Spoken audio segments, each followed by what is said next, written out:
adapting from a book and starring Toby Jones over 2 nights over Christmas was the excellent Witness for the Prosecution. Oh, sorry, Gary. Gary, it was The Witness for the Prosecution. There was a there. The Witness for the Prosecution. I'll tell you for why, because I was reading about this. I'd seen the 1957 film.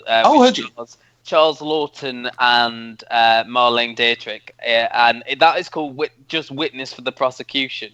But Agatha Christie's original book was called The Witness for the Prosecution because that makes all the difference, as you're about to find out. Because she adapted her book from the play without the from the book with the because she wanted it to be different. She changed the ending because, spoiler alert if you haven't seen it, the killer doesn't get his comeuppance in the book, as we saw at the end of The Witness for the Prosecution, which was on TV, whereas in the film and in the play, all that about him killing the heiress and stuff like that was in both in the play as well. But then he reveals to his wife that he's been seeing another woman and they're going off together, so she stabs him in the court and he dies. Having seen both, which did you prefer, Matt? Well, I'm just going to like the preamble for this version, where it's basically lad who is sort of married to a Austrian girl who is like works as a showgirl and becomes like this sort of almost sex slave for this heiress played by Kim Cattrall, who sort of treats him almost like a pet.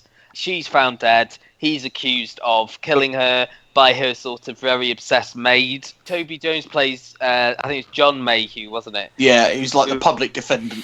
He was a public defendant in this version whose son died, and he has got a very strange relationship with his wife.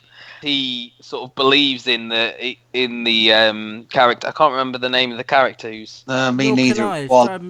Billy Howell was the actor who's playing him.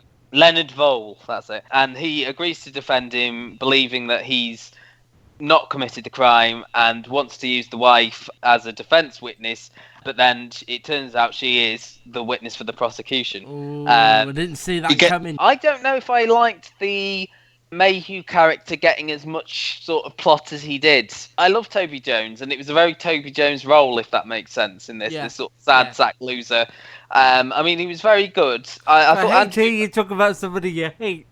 And Andrew Riceborough, I thought was very good as well, but I don't know. It wasn't as up there with and There Were None, which I thought was superior. I didn't like how it looked like there was butter on the screen all the time. It just as well. I think it had about 5 endings. I think that was the problem I had with it. It ended and then it ended and then it ended and then. So I enjoyed it for the most part. I don't think it warranted 2 episodes. I think they could have done it in 90 minutes. 90 minutes.